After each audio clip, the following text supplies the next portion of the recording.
Hello, চলুন এখন আমরা একটা কার্টুন অ্যানিমেশন তৈরি করব। এজন্য আমাদের একটা ব্যাকগ্রাউন্ড লাগবে, ব্যাকগ্রাউন্ড ইমেজ, এবং দুইটা আমরা জিপ অ্যানিমেশন ফাইল ইন্টারনেট থেকে ডাউনলোড করে রেখেছি।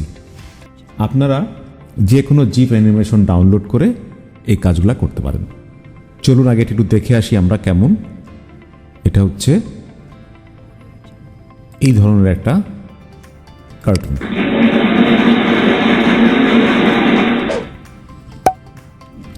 এখন আমরা এটা নিজেরা বানাবো। তো এই জন্য আমরা ইনসার্ট থেকে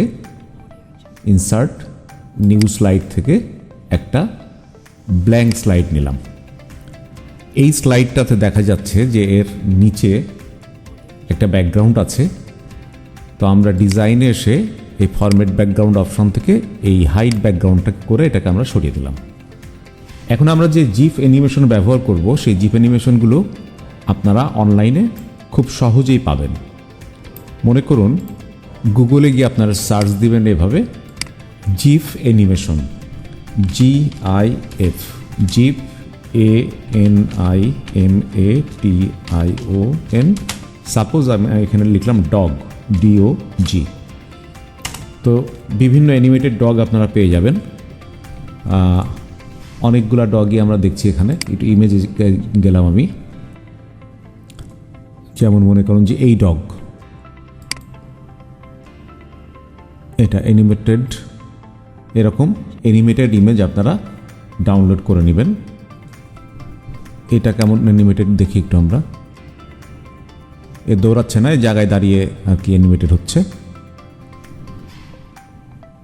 এটা সম্ভবত দৌড়াচ্ছে। একটু টাইম দিতে হয় অ্যানিমেশনটা দেখার জন্য। ওকে, আমরা ভিজিট করে ওই সাইডে যেতে চাচ্ছি না। যাই হোক, এখান থেকে আপনারা অনেক এরকম অ্যানিমেশন পেয়ে যাবেন। এখন আমরা আমাদের স্লাইডে ফিরে আসি। এখানে আমি একটা ব্যাকগ্রাউন্ড নিতে চাই। ব্যাকগ্রাউন্ডটা আমি ইনসার্ট পিকচার বলে আমাদের স্টক ইমেজ থেকে নিয়েছি। ইনসার্ট পিকচার, এখানে আমরা লিখে দিচ্ছি উপরে ব্যাকগ্রাউন্ড, BACKGROUND। ব্যাকগ্রাউন্ড লিখলে আমরা এখানে নানা ধরনের ব্যাকগ্রাউন্ড দেখতে পাচ্ছি। এখানে জাস্ট ব্যাকগ্রাউন্ড লিখে দিলে নানা ধরনের ব্যাকগ্রাউন্ড পাবেন। এখান থেকে নিতে পারেন, অথবা যে কোনো ইমেজ, যে কোনো একটা ব্যাকগ্রাউন্ড ইমেজ, গাছ হতে পারে, জঙ্গল হতে পারে, পাহাড় হতে পারে, মানে জাস্ট একটু ব্যাকগ্রাউন্ড, রাস্তার ধারের কোনো একটা ব্যাকগ্রাউন্ড এরকম টাচ থাকলেই চলবে। তো আমরা এখানে দেখি আমাদের এরকম ইমেজ আছে কিনা। আমরা এই রকটা নিয়েছি, এটা নিলাম। আপনারা যে কোনো ইমেজ নিয়েই করতে পারেন। ইমেজটাকে আমরা একটু এরকম রিসাইজ করে দিই। নিচের দিকে আমরা একটু রোড নেব, বানাবো।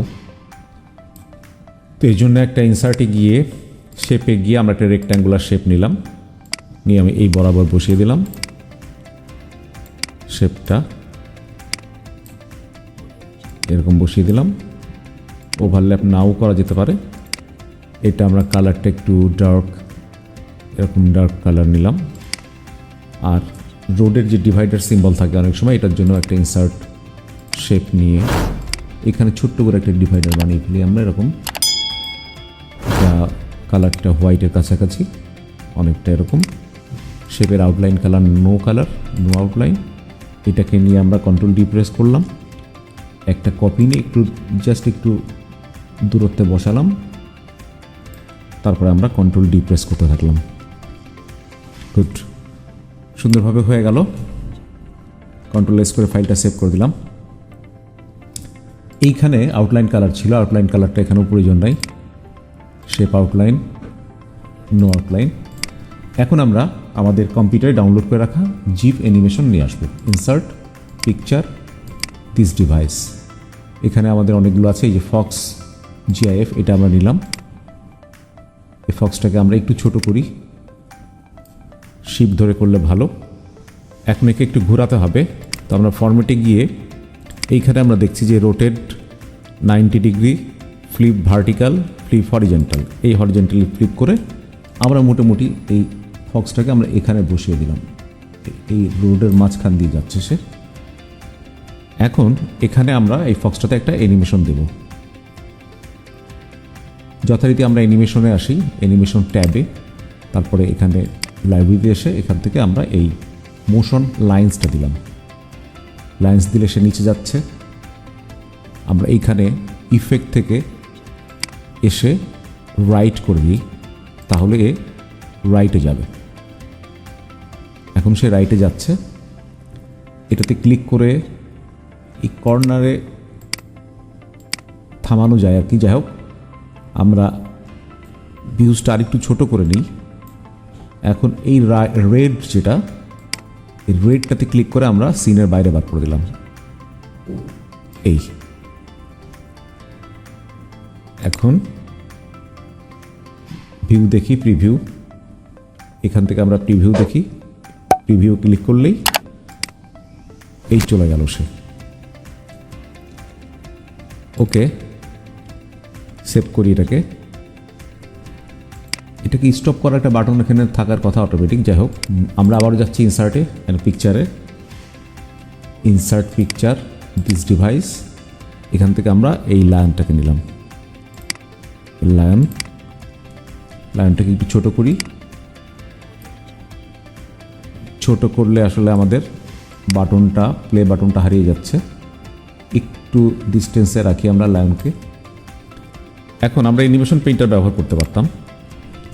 অ্যানিমেশনে এসে অ্যানিমেশন পেইন্টার ব্যবহার করে আমরা এই লায়নের উপরে এটা ছেড়ে দিতে পারি। লায়ন এভাবে দৌড়ে গেল। এখন এই লায়নটা শেষ হচ্ছে এখানে এসে এই রেড মার্ক, এই রেড মার্কটা ধরে আমরা বাইরে বার করে দিই। এখন আমাদের লায়নের ডিউরেশনটা একটু বাড়াবো, কারণ লায়ন একটু পিছে থাক আর ফক্সটা একটু সামনে থাকবে। ফক্সের ডিউরেশন 2 সেকেন্ড, লায়নের ডিউরেশন 3 সেকেন্ড। আমরা একটু মুভ করে দেখি, আমরা প্লে করে দেখি। এখানে প্রিভিউ বাটনে ক্লিক করে দেখি আগে কেমন প্রিভিউ হয়। এরকম প্রিভিউ হচ্ছে। লায়ন্সটা কোনো কারণে আটকে গেল একটু শুরুতে। যাই হোক, আবার ইফেক্ট দিতে হবে এখানে। আমরা লায়নটাকে ধরি, এখানে অন ক্লিক না দিয়ে আমরা দিচ্ছি উইথ প্রিভিয়াস। আর ফক্সটাকে ধরে ফক্সটাকেও আমরা উইথ প্রিভিয়াস দিলাম। এখন আবার প্রিভিউ করে দেখি। এখন একসাথে দৌড়াচ্ছে দুটা। আমাদের অ্যানিমেশন প্যানে গিয়ে এখান থেকে আমরা পরিবর্তন, বিভিন্ন ধরনের পরিবর্তন বা চেঞ্জ করতে পারি। এখন আমরা এটাকে ভিউ করি, স্লাইড ভিউ। স্লাইড ভিউ করলে অ্যাকচুয়াল অবস্থানটা দেখাবে।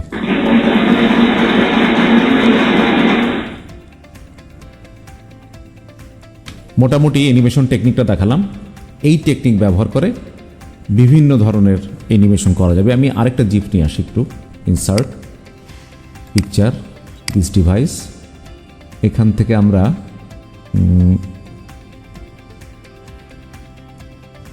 ডগ,